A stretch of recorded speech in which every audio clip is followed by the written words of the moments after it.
I have governed Velmrath for 22 years, and I have learned to read a room the way a man reads weather. I know when a council chamber is about to break. I know when a tribute petition is padding its numbers and when the numbers are real. I know, before a speaker opens his mouth, whether he has come to negotiate or to surrender.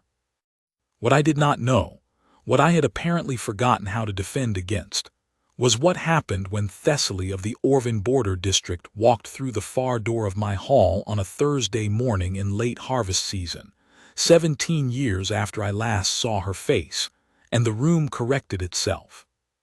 That is the only word for it, corrected. Like a gate long hung crooked suddenly swinging plumb, like a note played flat for 2 decades finally finding its pitch. The hall did not change. The amber light still came through the high south windows the same way it always had. Councillor Bretham was still mid-sentence on the subject of the road tax schedule. 14 petitioners were still waiting on the benches. Nothing moved. But the shape of the room changed. It became the right shape.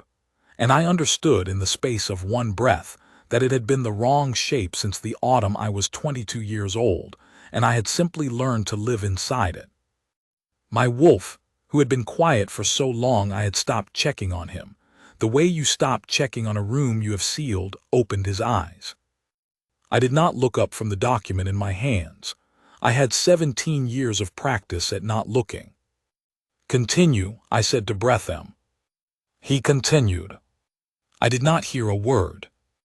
She was wearing a road cloak the color of old bark, her dark hair pinned back with what appeared to be a carved wooden clasp, rather than anything that would announce who she was or what her standing might be. She was neither hurrying nor trying to be invisible. She simply moved through my hall the way Thessaly had always moved through any room, as though she had calculated exactly how much space she was entitled to and had decided, without apology, to take precisely that and no more. She sat on the petitioner's bench, third from the end. She folded her hands in her lap. She waited. I was aware of her in the way I am aware of a lit lamp in a dark corridor, not looking at it directly, but knowing exactly where it is, orienting to it without meaning to. My wolf, who had opened his eyes for the first time in years, was sitting at the edge of my chest like a man who has just seen something he thought he would never see again, and is not yet certain it is real, not yet permitting himself to move. Bretham finished the road tax matter. I ruled. I was aware, distantly, that my ruling was correct. I could feel the shape of the correct answer as though it were a reflex. 2 more petitioners came and went. I ruled on both of them. I could not have told you their names a minute after they sat down. Then the steward called. Petition from the Orvan border district, represented by Thessaly, water keeper and village elder of the Orvan Reach. She stood. She came forward. She stopped at the correct distance from my chair and inclined her head, not the deep bow of someone asking for something she does not think she deserves, but the measured acknowledgement of someone who knows the customs and respects them without being reduced by them. She looked up. Her eyes were the same, dark and still and entirely, perfectly unhurried, the kind of eyes that have learned to want nothing from anyone in particular and have made a kind of peace with that and carry it lightly. She had aged, she was 41 now, not 23, and I could see time in the lines at the corners of her eyes and the particular set of her jaw, the way a face takes on the shape of what it has carried, and she was more herself than she had been at 23, not less. Like something that has finished drying into its final form and cannot be altered anymore. I found I could breathe. "My Lord King," she said. Her voice was the same. I had not let myself remember how her voice sounded specifically, not the words it had said, those I remembered, but the particular register of it, the quality of its patience. Now I could not imagine how I had stopped hearing it for 17 years. The Orvan Reach has petitioned twice in the past 4 years for a secondary water channel from the upper mill run. The existing channel serves 400 people. A second channel would serve 800, primarily the eastern holdings that have been rebuilding since the drought years. We have the labor. We have the materials. We are asking only for the crown's grant of right of passage through the common land at Velmrath's eastern boundary. She said it cleanly. No excess, no flattery, no manufactured urgency, just the facts laid out as though she trusted them to speak for themselves, which was exactly how she had always spoken about anything she believed in. She had prepared this presentation. I could hear the structure of it, and she had cut it to its bones because she respected the council's time, which was a thing very few petitioners did. Bretham was making notes. 2 other council members were leaning forward slightly. The petition was sound, and they knew it. The previous 2 submissions in 4 years would have made the case already, and she was not here to re-argue what was already established but to close it. I looked at her for one moment too long. "Granted," I said. Bretham looked up from his notes. That was faster than I usually moved on infrastructure requests. Ordinarily, I would ask 3 or 4 questions about engineering assessments and cost-sharing arrangements before giving a formal ruling. I did not explain myself. "The steward will draw up the formal charter today," I said. "You'll have it before you leave the city." "Thank you, my Lord King," Thessaly said. The same inflection on every word, not warm, not cold. The tone of someone conducting business correctly with a man she does not know. She did not know me. Or she had decided, which amounted to the same thing. She inclined her head again, turned, and walked back toward the far door. My wolf watched her go the way a man watches the last lamp going out before a very long night. I did not call after her. I had 11 more petitioners. I ruled on all of them without error, which tells you something about what 17 years of practiced self-governance will do for you. You can be correctly present in a room while something in you is very far away. That evening, I sat at my desk for 3 hours and did not write a single word. Here is what I had told myself for 17 years about what I had done. I told myself it was duty. I told myself it was wisdom. I told myself that a king cannot choose a mate on the basis of what his wolf wants at 22, that there were bloodlines to consider, alliances, the stability of the pack, the opinion of a council that had governed Velmrath since before my father's father was born. I told myself she had understood, that her leaving quietly was agreement, not pain, that a woman who walks away without asking you to stop her has decided it was not worth asking. I told myself when the years made it possible that she had probably done well, built something, found her place, that the world had been fair to her in the ways I had not. All of this was true in its way, and all of it in its way was something I had constructed to make the wrong thing livable. The real story was simpler. She had come to my father's court at 19, the daughter of a wandering root healer who had been given a winter's birth in one of the border villages when her father died, and she could not follow the circuit alone anymore. She had stayed. She had become useful, not in the way people become useful at court, which usually means invisible and compliant, but in the way a person becomes useful when they are genuinely good at something the place actually needs. There were always sick people at the edges of the court's attention.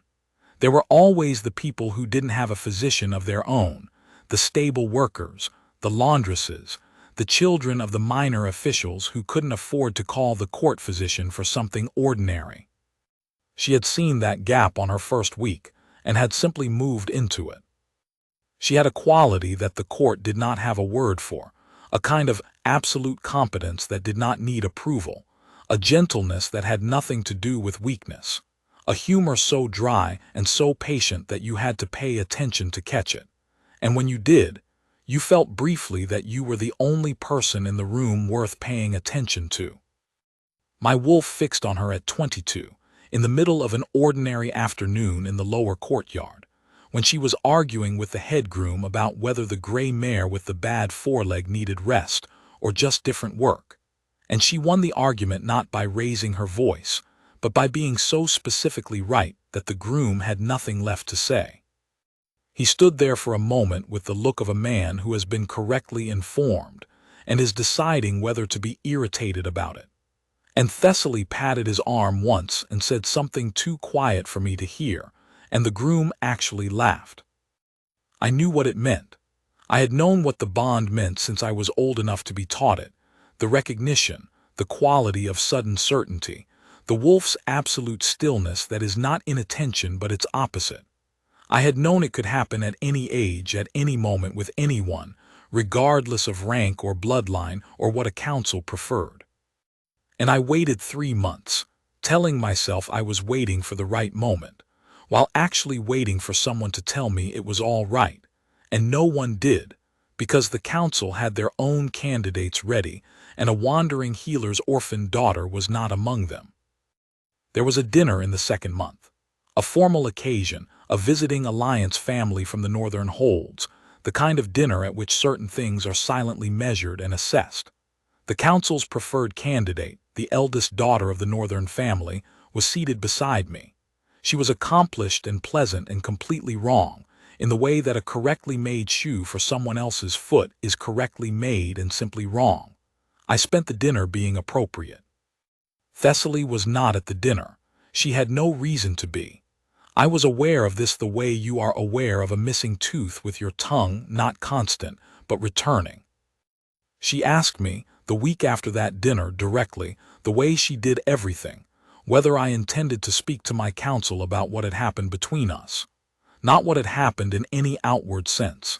Nothing had, no declaration had been made, no word had been spoken. But she had felt it, the way a fated mate always feels it, and she was not the kind of woman to pretend she hadn't.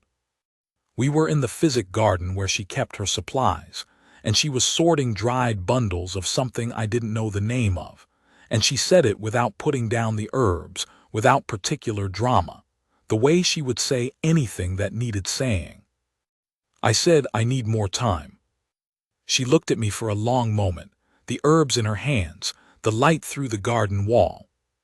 Then she said, all right, Edric. Not my lord. Not even my lord king, which would at least have been formal, just my name. The way she had always said it in private since the first month she'd been there, when I'd asked her to stop adding the honorific when we were alone because it made me feel like a title rather than a person. It had taken her 2 weeks to remember to do it, and when she had managed it consistently, she'd told me it required the same kind of active mental effort as remembering to switch languages, which I had found genuinely funny, and she had been pleased that I found it funny. She said, all right, Edric, and she left the garden, and 3 days later she was gone. No letter, no scene, no request that I change my mind. She had asked once, I had answered with delay, and she had read the answer correctly and gone before the formal rejection could happen, because she had more dignity than to wait for it. I stood in the physic garden the morning I found out she had left and looked at the bench where she'd sorted herbs and the shelf where she'd kept her supplies and the small ordered space she'd made in the corner where the light was best for close work, and I thought, this is what I chose. And I chose correctly, by every measure a king is supposed to be measured by. And this is what it looks like. I told my counsel she had left to return to the border circuit her father used to run. I implied she had been homesick. No one asked further questions. There was a dinner 2 months later at which the council introduced me to the daughter of a Northern Alliance family, and I smiled and was appropriate and did not choose any of them, which my wolf would not allow, and so I governed alone. 22 years. My wolf had not gone to sleep exactly. He had banked. The way a fire banks when there is nothing left to feed it, still present, still warm at the center, not dead. Just waiting without knowing what it was waiting for, and after enough years, forgetting to mark the time. Until a Thursday morning in late harvest season, when the room corrected itself. I sent a writer that evening. Not to her, I did not know where she was staying in the city. To my steward with instructions, find out where the Orvan border delegation is lodging. Report back before nightfall. Say nothing about why. The steward reported back. The way station inn on the Lower Market Road, 3 rooms, traveling party of 2. She had brought one assistant, a young woman who apparently handled the documents and seemed to be learning the trade of village administration by following Thessaly around and taking notes. A practical arrangement. Very Thessaly. I sat with that information for an hour. Then I called for my chamberlain and told him to arrange a meeting for the following morning, not in the main hall, one of the working rooms off the east corridor, and to send word to the Orving delegation that the king wished to speak further with the waterkeeper about the implementation details of the charter. A reasonable pretext. Infrastructure grants sometimes required follow-up on specifics. My chamberlain did not comment. He was a careful man who had worked for me for 16 years and had learned that asking questions about my decisions that I had not invited questions about was not what I wanted from him. I slept badly. My wolf did not sleep at all. He had not slept in years. He had simply been still. Now he was not still. He was very much the way a banked fire is when someone opens the damper after a long time, suddenly having somewhere to go, and uncertain after so long banked quite how to manage the difference. She came the next morning to the small chamber off the east corridor, a working room, 4 chairs and a table, and a window overlooking the kitchen gardens. I was already there when she arrived. I did not want her to have to wait for me in a room she had been summoned to, without knowing why. She came in, looked at the room, looked at me. "This isn't about the charter," she said. "No," I said. "Sit down, Thessaly, please." She sat. She did not remove her road cloak. She folded her hands on the table. She waited. I had planned what to say. I had been revising the plan since the previous afternoon. I had a formal version and a measured version, and a version that began with the Eastern holdings and eased gradually into the actual subject. I had considered all of them on the walk from my chamber to this room. I did not use any of them. "You look exactly the same," I said. "I don't," she said. "I'm 41 years old, but thank you." "That's not what I meant. You move the same way. You carry yourself the same way. You looked at me when you came in the same way you used to look at me when you were deciding whether I was being serious." A pause. "I was deciding whether you were being serious." "And still deciding," she said. "Why am I here, Edric?" The sound of my name in her mouth was exactly what it had been 17 years ago. A specific register of patience, as though she had a great deal of it and was willing to spend some of it on me, but not indefinitely. "Because I couldn't let you leave without seeing you again," I said. "And because I owe you a conversation I should have had 17 years ago. I would like to have it now if you'll allow it." Something moved across her face and was gone. She was very controlled. I had always known that she had that in common with me, actually, the learned quality of not showing more than you had decided to show. But I was watching her carefully now, the way I had not let myself watch her in the hall, and I caught it. The movement of something old and careful, adjusting its position. "There is nothing outstanding between us," she said. "I have the charter. My village has what it came for." "There is," I said. "There has been for a very long time. I know you know that." A silence, long enough that I began to think she was not going to answer. "Then what do you want to say?" "I want to tell you the truth about what happened, what I did. Not the version I've been telling myself, the one that was livable, but the actual version." She looked at me steadily. "All right," she said. I told her everything. I told her about the 3 months of waiting, about how I had known what the bond meant from the first moment in the courtyard with the gray mare, and had chosen to wait anyway, not because I was gathering information or making a measured decision, but because I was afraid of my counsel, of what it would cost, of making a choice that I could not take back. I told her about the dinner with the northern family's daughter, about sitting at that table correctly and thinking of the physic garden, about leaving it and telling myself I would speak to the council the following week, and then the week after that, and then waiting for a moment that felt less consequential even though I knew no such moment was coming. I told her about the morning after she asked me, when I had stood in the garden and looked at what I had chosen. I told her that I had governed well in the years since. I believed that, genuinely, it was not false modesty in either direction, but that there had been a quality missing from it that I could not have named for years and had eventually learned to name, and then to stop naming because naming it was not useful. A correctness of shape that wasn't there. A room that was wrong. I told her what happened when she walked through the far door of my hall. I told her about my wolf. She listened to all of it. She did not perform emotion she was not feeling, and she did not withhold it to protect herself either. She simply attended. Present.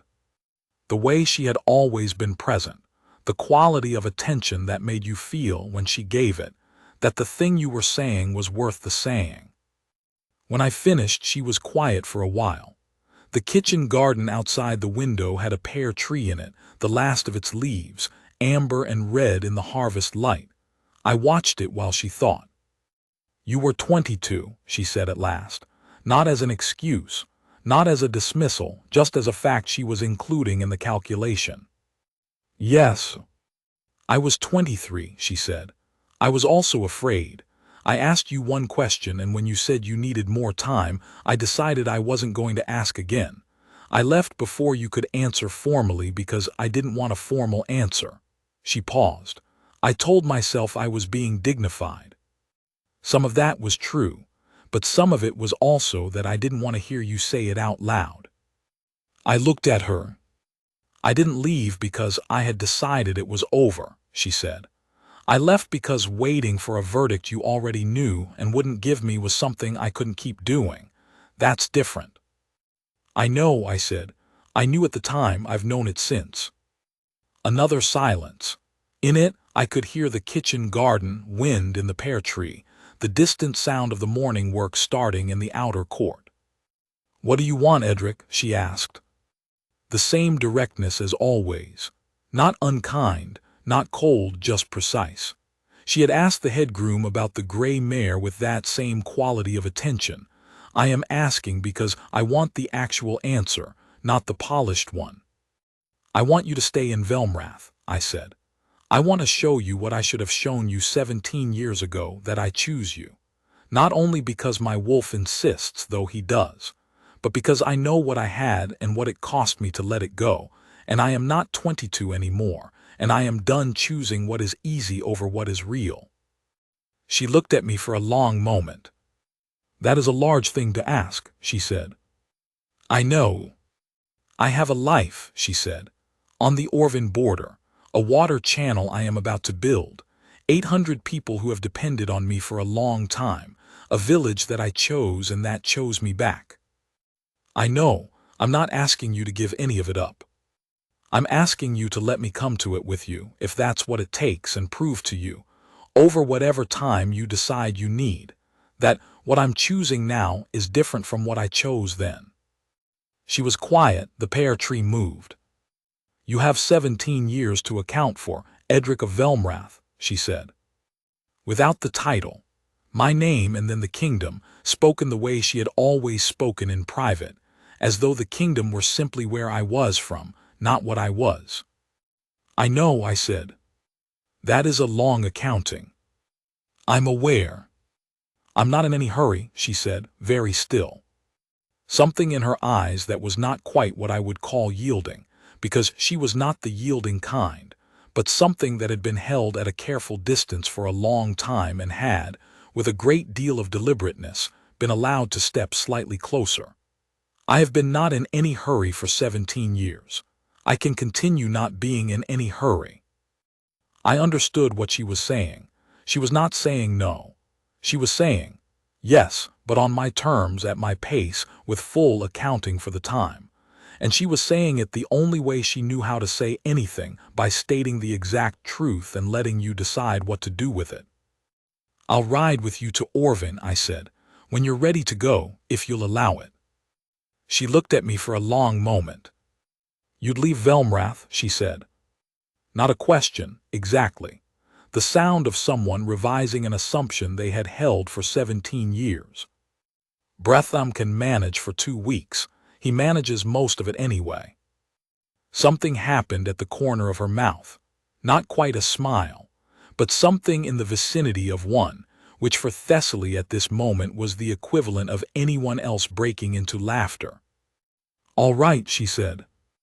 We rode out 3 days later, when the charter was fully executed, and her young assistant, a girl called Wren, 17, from a farm family on the Orvin Road, who had apparently decided that following Thessaly around learning administration was a better use of her time than farming, had gone ahead with the documents. Thessaly set the route. It was not the direct road. She knew a way through the oak country that took 10 days instead of 8, and moved through 3 villages that had been trying to arrange a water compact between them for 4 years and hadn't managed it, because each village was convinced the other 2 were trying to use the compact to redirect what was rightfully theirs. And she thought, since the king was passing through anyway, it might be useful to stop. I had, in 22 years of governance, rarely had occasion to handle disputes of this particular kind. The kind that were not about the facts of the law, but about the long-accumulated conviction that one's neighbors were specifically unreasonable. These 3 villages had a century of that particular kind of history between them, and the layer of actual water rights law sitting underneath, it was not complicated. The problem was that no one was willing to look at the actual law until the underlying conviction of unreasonableness had been at least acknowledged. Thessaly had handled 2 of the 3 villages on previous visits. She knew which family in each one held the real authority regardless of who held the official title. She knew which grievances were real and which were inherited, and which were performances put on for the benefit of someone who was watching. She introduced me as the king's representative come to review the compact in the 3rd village before recommending it to the king for formal approval, which was technically true if you interpreted king's representative generously. In the 1st village, I sat with the village elder and his 2 brothers for 3 hours around a table in the back room of a granary, and heard the history of a disputed mill race that had been redirected 40 years ago during a flood repair, which was the true origin of the current compact dispute, though no one had mentioned it in the 4 years of negotiations, because it was also the origin of a falling out between the elder's family and the miller's family that was still not fully resolved. Thessaly sat at the end of the table and said almost nothing. Once, when I was about to agree with the elder on a point that I had not yet understood was the point his brother would object to, she said, very quietly, "The mill's contribution." That was all. I adjusted and asked about the mill's contribution, and the elder's brother sat up and said, "Yes, that is the actual question," and then we were in the real conversation. Afterward on the road I said, "How did you know?" "The brother keeps looking at the mill owner's name on the map," she said. "He has been looking at it every time the elder says anything, the way someone looks at an exit when they're not sure they can stay in a room." So whatever the elder says, the brother's disagreement is about the mill. You read people the way you read drainage. Drainage and people both go where they're going to go regardless of what you think they should do, she said. Better to know the actual direction before you try to put anything in the way. The 2nd village took 2 days because the dispute there was genuinely more complicated. There were 3 competing claims on a shared headwater source, and one of them was based on a document that had been transcribed incorrectly 40 years ago, and no one in the village could read the original. So there was a morning's work in finding the original document in the village chest, confirming the transcription error, explaining what the original actually said, and allowing the resulting recalibration to be processed by all 3 families simultaneously in a room that was very small and had 1 window. Thessaly handled the families. I handled the document. She was better at her part than I was at mine.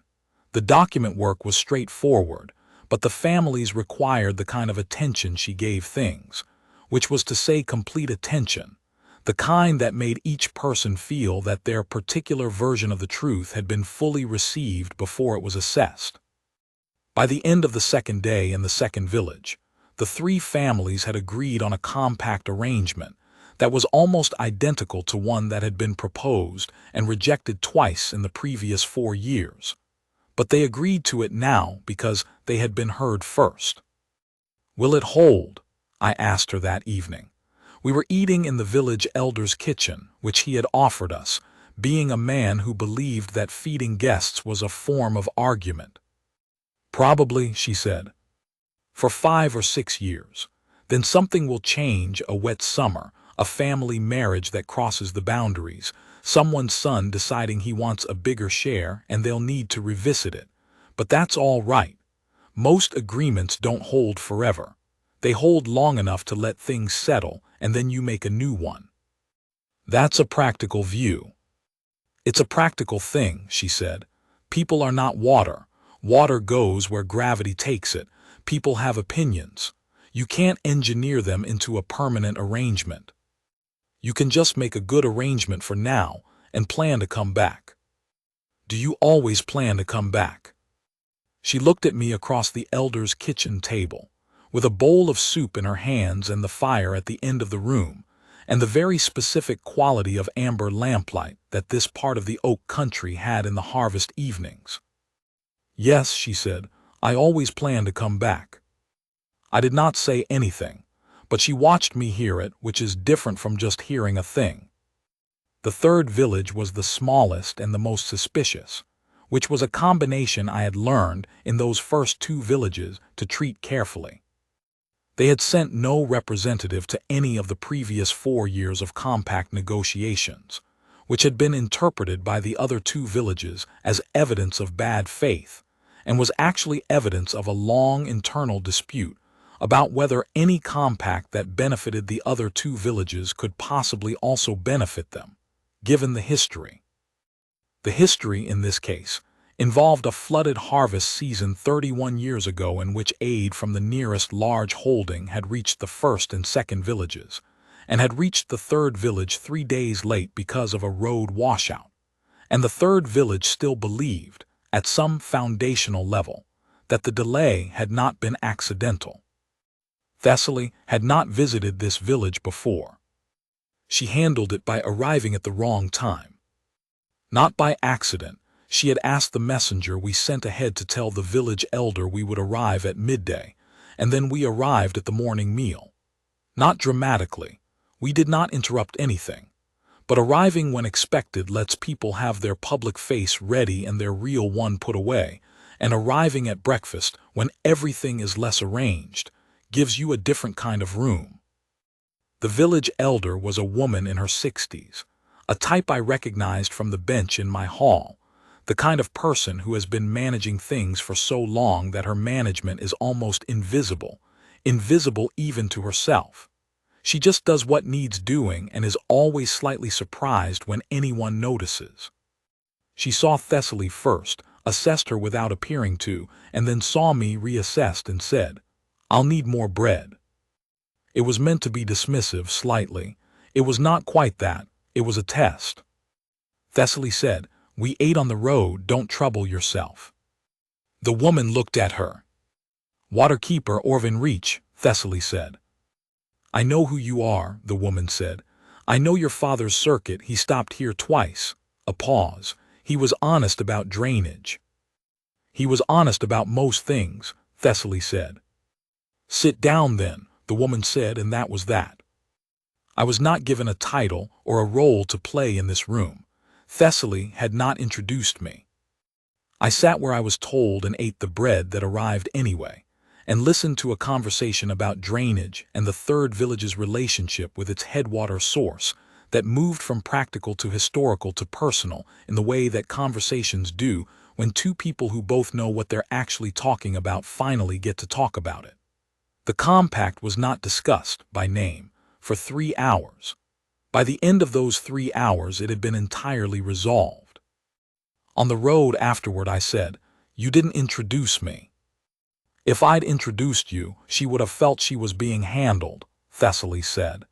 She would have prepared a position for the king to hear and then defended it. She didn't need to defend a position. She needed to talk to someone who would actually listen to her about the drainage. You took a risk. I could have said something. I knew you wouldn't, she said. You are very good at reading a room. You sat in that kitchen for 3 hours and you said 11 words. I counted 12. The bread comment was involuntary, she said. It doesn't count. I looked at her. There was the corner of her mouth again. That almost smile that had always done something to me that I had 17 years of practice at not acknowledging. You've been watching me, I said. I've been watching you for 3 days, she said. That's the other reason I didn't take the direct road. I was quiet for a moment. And I said. She was quiet in return. The oaks on either side of the road had gone fully amber and red.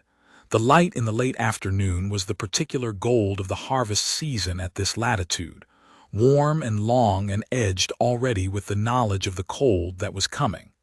The road was empty. The horses walked at an easy pace. You're different, she said finally, than you were. In what way? At 22 you were a king who was trying to be one, she said. You thought carefully before you spoke and you made the right decisions and you were very aware of yourself making them. Now you just are one. You're not performing it anymore. The thinking happens somewhere you can't see it and the decisions arrive ready. She paused. It suits you. 22 years of practice. Yes, another pause. And you were right in the granary not to agree with the elder before his brother spoke. You caught that yourself. I didn't need to redirect you. You made a noise. I made a noise to remind you about the mill, she said. You already knew there was something to catch. I just pointed at the thing. That is not how I remember it. That is how it happened, she said, with perfect certainty. I let it go. She was probably right. She usually had been. We stopped that night at a way station inn that was smaller than the others.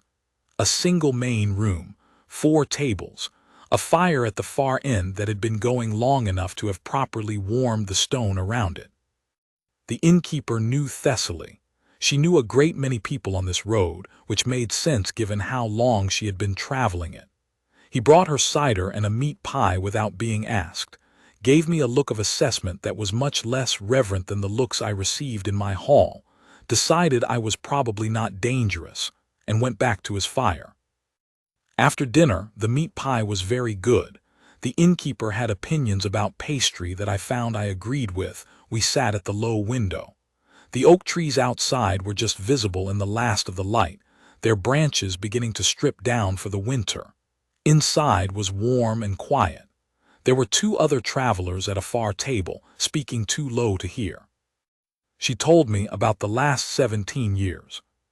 Not as an account rendered, not as evidence of anything, but the way she told things when she had decided to tell them, directly, without self-pity, without performing the weight of it to make sure you understood it had been heavy. The first year, returning to her father's circuit and finding it both smaller and larger than she had remembered, smaller because she could see now that the distances between stops were not as epic as they had seemed when she was a child following him, and larger because doing it alone, in all weather, with a pack mule and no one to take the second watch, was a different thing than following. The second winter in a mountain village where she had arrived in the first snow and been snowbound for 3 months, and had spent the time teaching the village's one apprentice healer everything she knew, which turned out to be much more than she had realized until she tried to put it in order. The decade in the Orvan Reach, the way she had come through the first time as a transient healer and found a village that had been trying to solve a water problem for 8 years with no outside perspective, and she had seen the solution in 2 afternoons of walking the land, and had spent the following 3 months there making sure the solution could actually be executed, and then stayed. Not because she had meant to, but because there was always one more thing that needed doing, and eventually the village was her village, not by birth or by marriage or by any formal claim, but by the continuous ordinary act of choosing it each day and being chosen back. She told me about the first water channel, the 12 people and the mule, the 3 days in the second week when the original route had been wrong and they had had to rethink it, and the village elder at the time, an old man, skeptical of her from the start, had finally looked at her revised plan on the 3rd day and said, "Well, I suppose you know what you're doing after all." She told this as though it were a minor detail. It was clearly, in some way, one of the moments she had kept. I listened. I asked questions when I wanted to know more, which was often. She answered them at the length they deserved, which was sometimes long and sometimes short. "I want to understand what I'd be asking you to hold alongside," I said when there was a pause. "Not to take anything from it, just to understand what it is." She looked at me. "I know," she said. We sat for a while without talking. The fire at the far end of the room had settled into its slow burning. The 2 other travelers had gone to bed. The innkeeper was doing something behind his counter that involved a great deal of quiet clinking. "You'd write," she said eventually.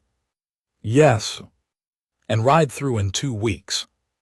"Yes." "And come back when the channel's done." "Yes." She was quiet, looking at the window or the night outside it or something I couldn't see. Then, I felt it too, when I walked into your hall. I did not move. "I thought I had put it away," she said. "I had done a very good job of it for a long time, and then I walked through that door and it was," she stopped, started again. "Still there, exactly where I left it." A pause.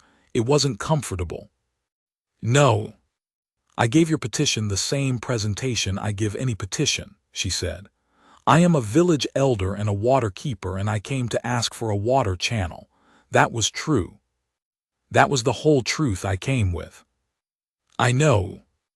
I wasn't going to, I hadn't come to." She stopped again, which was unusual for her. She was not someone who ran out of words. She found them again. "I had a whole life that was not about you. That is still true. I need you to know that." "I know that," I said. "I saw it this week." She looked at me then. Directly, the way she looked at things she was assessing. "You did see it," she said. She sounded slightly surprised, or as close to surprised as Thessaly got. "You are extraordinary at what you do," I said.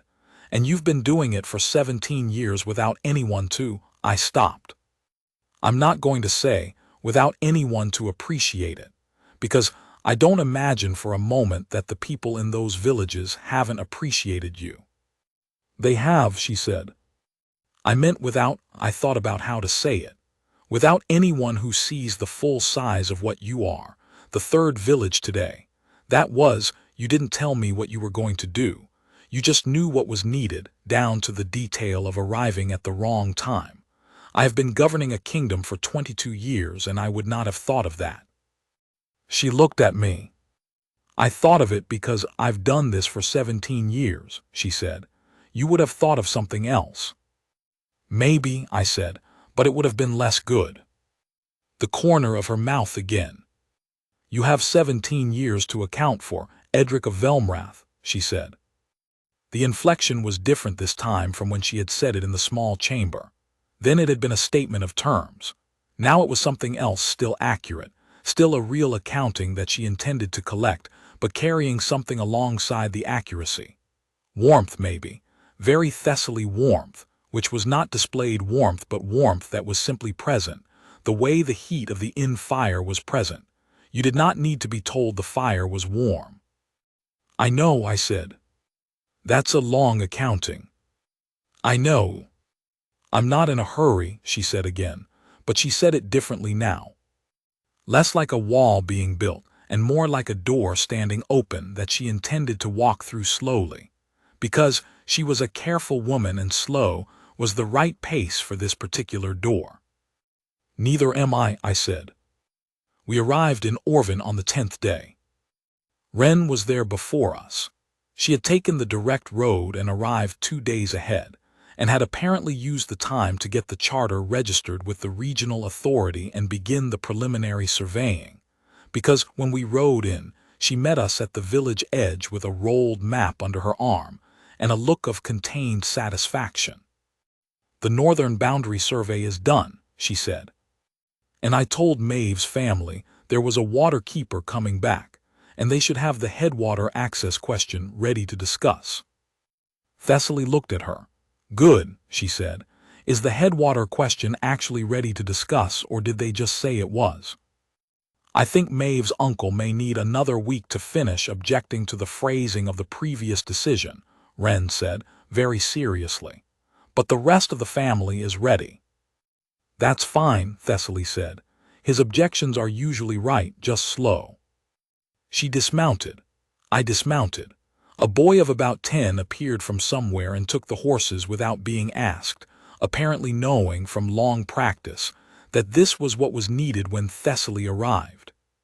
The village of Orvin was not large, perhaps 300 people in the central settlement, more in the outlying farms, but it had the quality that Thessaly's presence gave things, a sense of things being in order, not by rigidity but by care. The lane was swept. The well housing had been recently repaired.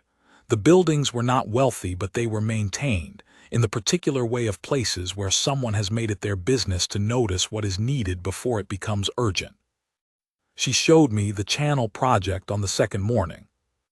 The plans were laid out on the table in the village meeting house, engineering drawings done by hand, detailed and precise, with annotations in her writing throughout. I had been shown infrastructure plans many times in my hall. These were better than most, not because the engineering was beyond ordinary. It was sound but not exceptional, but because every annotation was a practical decision recorded, and the decisions were all about the people who would use the channel rather than the channel itself. This bypass takes the long way around to keep the route passable for the Havermore family's grain cart. This slope is gentled here because the Vane children use this path to school. This access point is doubled because old Petras will not share a water source with his neighbor, which is unreasonable. But he is 83 and has been unreasonable about it for 40 years, and the channel needs to work. "Old Petras," I said. "He is not a bad man," she said. "He had a dispute with the neighbor's father over a property line 30 years ago that was ruled against him, and he has carried the injustice of it since. The ruling was correct, incidentally, but he was not wrong to feel it was poorly handled, and no one ever acknowledged that part. So now he is 83 and will not share a water access." "Can it be addressed?" "The property line ruling? No, too long ago, too settled." "Could the neighbor acknowledge it was poorly handled at the time?" She looked at me. "That," she said slowly, "is actually a good thought. The neighbor's son is the current neighbor. He might—" A pause. "I'll speak to him." "The channel annotation can stay," I said, "just in case." "Just in case," she agreed. She was looking at the plans again. "The doubled access costs 6 additional days of labor. It's worth it. Petras is 83, but he has a daughter who will inherit the property, and she is 58 and also very particular about property boundaries. Better to build the accommodation now." "Does she have her father's grievance?" "She has her own," she said. "Different neighbor. It's a busy area for grievances." I looked at her. "It's fine," she said. "Most places are underneath. People build grievances where they have to live with each other and there's no good way to move. The grievances are usually real. You just have to work around them and sometimes through them." We worked through the plans for the better part of the morning. I had 3 observations. She incorporated 2 and explained why the third wouldn't work given the grade of the eastern slope, and she was right. By midday, we had a revised implementation schedule and a list of 7 specific logistical decisions that needed to be made before the earthworks could begin, 5 of which she had already made and 2 of which she hadn't because they required local knowledge she was waiting to gather. In the afternoon, she walked me through the eastern holdings. The land that the new channel would serve, farms that had been patching together water access from inconsistent sources since the drought years, families that had rebuilt and replanted and were now, again, limited by how much water they could reliably reach. She knew the families by name. Not the elder's knowledge of a person as a representative of a holding, but the waterkeeper's knowledge of a person as a person. This family has 3 children who are old enough to help and one who isn't, which affects what we can ask of them. This farm is run by a woman whose husband died 2 years ago and who has been managing on less sleep than is good for her, which means any additional burden should be thought about carefully. 800 people, I said, at the end of the holdings walk. Eventually, she said. If the channel holds and Maeve's family resolves the headwater question and old Petra's and his daughter can be brought to terms with their neighbor, and the earthworks don't run into the clay deposit we think might be under the northern boundary. All of which is likely, but none of which is certain. Do you always account for everything that might go wrong? I try to, she said. Then when it goes wrong, I've already thought about it and I know what to do, and when it doesn't go wrong, I'm pleasantly surprised. Is that how you approached the last 17 years? She looked at me. What do you mean? Accounting for what might go wrong, working around it, planning to come back. She was quiet for a moment. Around us, the eastern holdings stretched out in the late afternoon light, cut fields, bare earth ready for winter, the occasional lamp being lit in a farmhouse window as the afternoon grew longer. When I left your court, she said, I spent about a year being very angry. I didn't do much accounting for what might go wrong, because I was spending most of my energy on the anger. That's fair, I said. After that, she said, I mostly stopped thinking about it. The work helped. There was always something that needed doing and I was good at what I did, and being good at a thing that needs doing it takes up most of the room. She paused. I didn't spend 17 years being sad about you, Edric. I want you to know that. Most of it was just life. A good life. My own. I know, I said. I saw that. But, she said. She stopped. But, I said carefully. But there is a quality of rightness, she said, that I have not been in a very long time, and I am in it now. Walking through the eastern holdings explaining drainage to the king of Velmrath, which is an absolutely ridiculous sentence, and yet, I agreed. She looked at me. There was the unshuttered window again, the look I had caught in the meeting room, visible now without her appearing to hold it back. I'll need the accounting, Edric, she said. Not as punishment. I'm not trying to make you pay for it for the rest of your life. But I need you to understand, actually understand, what it looked like from where I was standing. And some of that understanding will take time. I know, I said. 6 months is a long time, she said. You'll write and you'll come back for the channel, and in between things happen in 6 months, decisions, events. Moments when you'll be very busy being a king. I need to know whether the choosing that you're choosing now is the kind that holds when it's inconvenient, or only when you're standing in a field in the Orvan Reach and it's easy. I can't prove that to you in advance, I said. No, she said, that's why it takes time. We stood there for a moment at the edge of the eastern holdings in the last of the light. A cart went past on the far road, moving toward the village. A dog barked somewhere, the world going about its business. All right, I said. All right, she said. We walked back to the village as the lamps were coming on in the windows. I stayed 3 more days. The first of them was given over to a meeting with Maeve's family, which went better than Wren's assessment had suggested.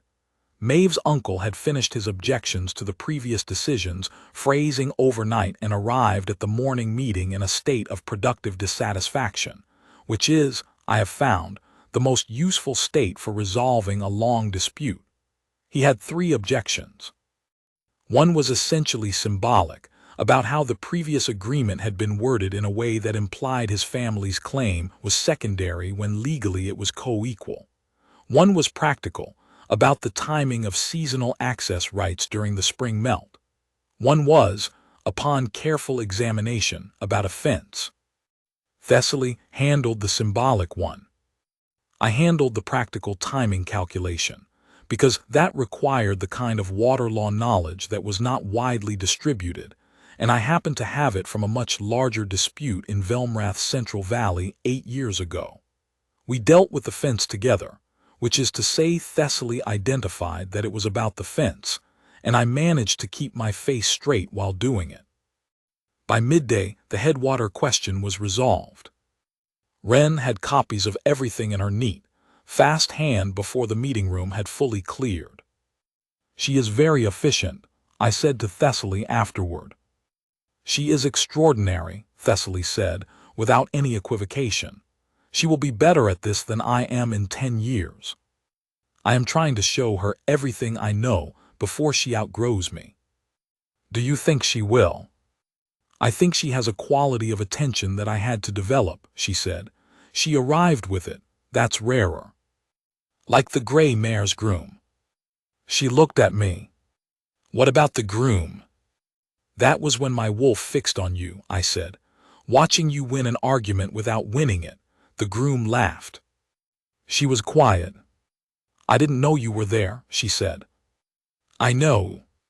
That was 18 years ago." 19. It was the year before the bond. She looked at me for a long time, the unshuttered window fully open now. 19 years, she said. "Yes. That is an extremely long accounting," she said. "Yes," I said, "I know." The third morning I rode out. She walked with me to the road's edge, the place where the village gave way to the oak country lane, the last of the old trees with their stripped-down branches reaching across the sky. Wren and the village elder and 3 other people were at a respectful distance. There is a quality of discretion that develops in a place when the person it looks to has been quietly visible for long enough, and the village of Orvin had it. We stood at the road's edge. "Right when you arrive," she said. "I will. And if anything happens that you want to tell me about, write that too. Not only the large things, the small ones." "I will," I said. "I'll do the same," she said. There was a moment. I wanted to say many things. I found I did not need to say any of them. Some of the accounting had already begun, and the rest of it would happen over 6 months of letters, and the quality of rightness that was in the air between us. The room correcting itself, again, as it had in the hall, but differently now, more thoroughly, with her standing in it looking at me without holding anything carefully back. That was already present, and did not need to be announced. I put my hand out. She looked at it, then she put her hand in mine. Not a clasp, not a formal gesture. Just her hand, steady and calloused and warm, the hand of someone who has been doing real work for a long time in mine. We stayed like that for a moment. Then I mounted and she stepped back and I rode. I looked back once at the road's first bend. She was still standing at the edge of the village in the oak country light, not watching me go with any visible emotion, just standing there present, taking up exactly the space she was entitled to. I turned and rode north. I arrived in Velmrath on the 4th day. Bretham had managed everything admirably. There were 11 matters waiting for my attention. I dealt with 7 before dinner and the remaining 4 the following morning. That evening I sat at my desk and wrote the first letter. I did not write about governance. I wrote about the child in the Eastern Holdings carrying the too large bucket, 4 trips in the time of 1 conversation with her mother, without complaint. I wrote about the innkeeper's pastry opinions and the fact that I had agreed with all of them. I wrote about Maeve's uncle and the fence, including the moment I had to manage my face, which I thought she would appreciate. I wrote about what it had been like to watch her handle the 3rd village's elder, the arriving at the wrong time, the way she had not introduced me, the economy of it. I told her that the 3rd observation about the channel grade had stayed with me, and I now understood she had been correct. This was not a significant admission, but it was accurate, and accuracy seemed like the right note to start with. I told her my wolf was quiet. For the first time in a very long time, in the way that a fire is quiet when it has found what it needed, not banked, not held but burning steadily with somewhere to go. I told her I was looking forward to 6 months from now. I sealed the letter and sent it with the morning rider. My wolf sat back the way a man sits back from a table after a long time of not quite enough. Not full, not finished, but in the right direction. Finally, unmistakably, in the right direction.